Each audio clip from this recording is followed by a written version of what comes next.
What is going on, everybody? This is Joey of Underage Packers. Today, I wanted to look ahead to the Packers' upcoming game in Week 2 of the 2021 NFL season, where they will have their first home game of the season at Lambeau Field against the Detroit Lions on Monday Night Football.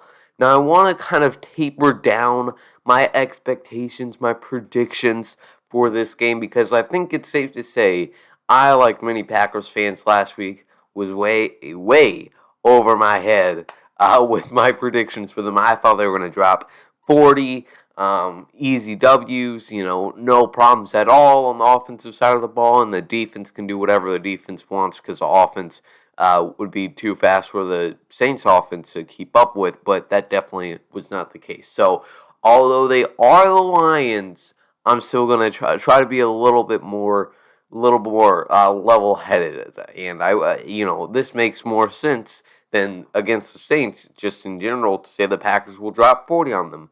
But I'm still going to be careful, especially because the Lions have been no easy competitor, no easy foe for the Packers in the last few years. It seems like every time we've played the Lions, it really comes down to that last minute, that last possession. I mean, the Packers usually come out on top, but it's never one where we're running away with it after the second quarter. We should have last year, but the 2020 Packers had a problem where they couldn't have two good halves. They could only have one, and you had to choose. So that happened. But hopefully, this is an easy one, so Packers fans can rest their heart and get better for their mentals. Last week in their opener, the Lions had a really tough time against the San Francisco 49ers. They were getting blown out by Jimmy Garoppolo in San Fran for most of the game. Is 38 to 17 at the end of the third quarter before a 16-point rally by Detroit to make the final score 41 to 33. So obviously, not the best of games for them. Jamal Williams, the GOAT, though, had a pretty good game with over 100 all-purpose yards and 2 total touchdowns. So I definitely think if DeAndre Swift is not able to go this Sunday, then Jamal might be in there. But Jamal also is dealing with an injury, so both of their starting running backs were limited participant at yesterday's practice here. Their cornerback room is also pretty thin. You have a former third overall draft pick, Jeff Okudah, is now out for the season, so really, they don't have any experience. Not that Jeff Okudah was adding any experience as a second-year player, but they have Amani Arwewe, A.J. Parker, Bobby Price, Jerry Jacobs, and Afuato Melifonwu, the former third-round draft pick. So, like Aaron Rodgers said yesterday, those are a few long last names, and really not a lot of guys with experience. So, just like last week, please, can we have a good game plan to attack those corners that the depth chart is very thin at? And really, just overall, the Lions' defense sucks. So if we don't have a solid game plan on offense just to keep on piling on points, I don't know what to say. On the offensive side of the ball for Detroit, also pretty thin, is the wide receiver position. Just like last week, they have very few players over 3 years of experience. Their starter, Tyrell Williams, is questionable as of now. Quintez Cephas, I believe, he was a day 3 draft pick from Wisconsin.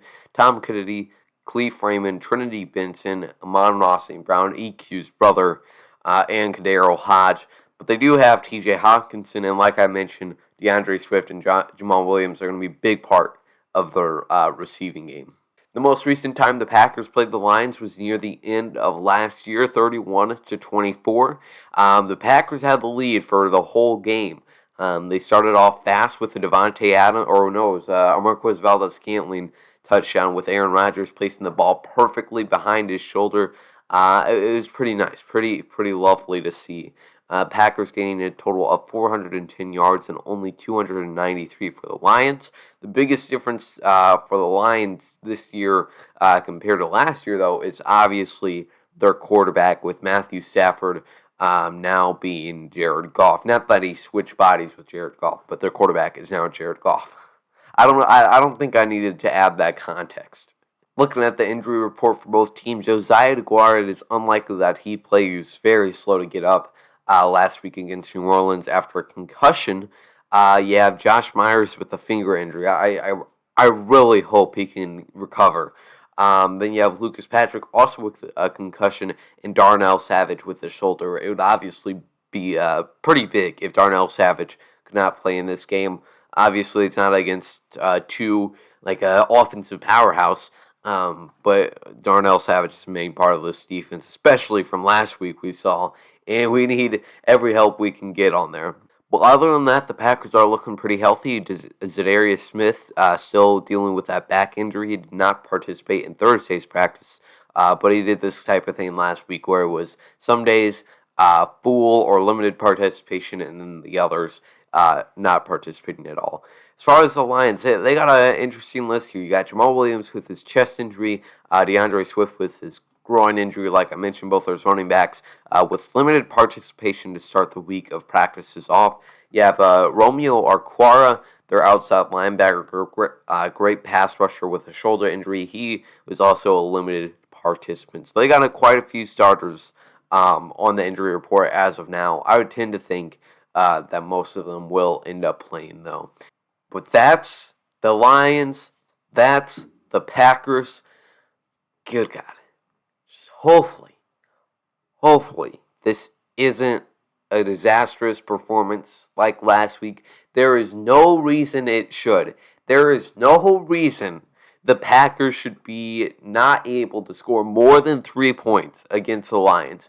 More importantly, there should be no reason why the Lions have the ball for as long as the Saints did and are able to put up as many yards and points as the Saints did against the Packers defense. Like I said, I'll try to taper down my expectations. I'll say 32 Packers, 20 Lions. I do think most Lions points are going to come in garbage time. But like I said, like I mentioned, Packers, Lions, always going to be a good, close game. That's all I got for you today.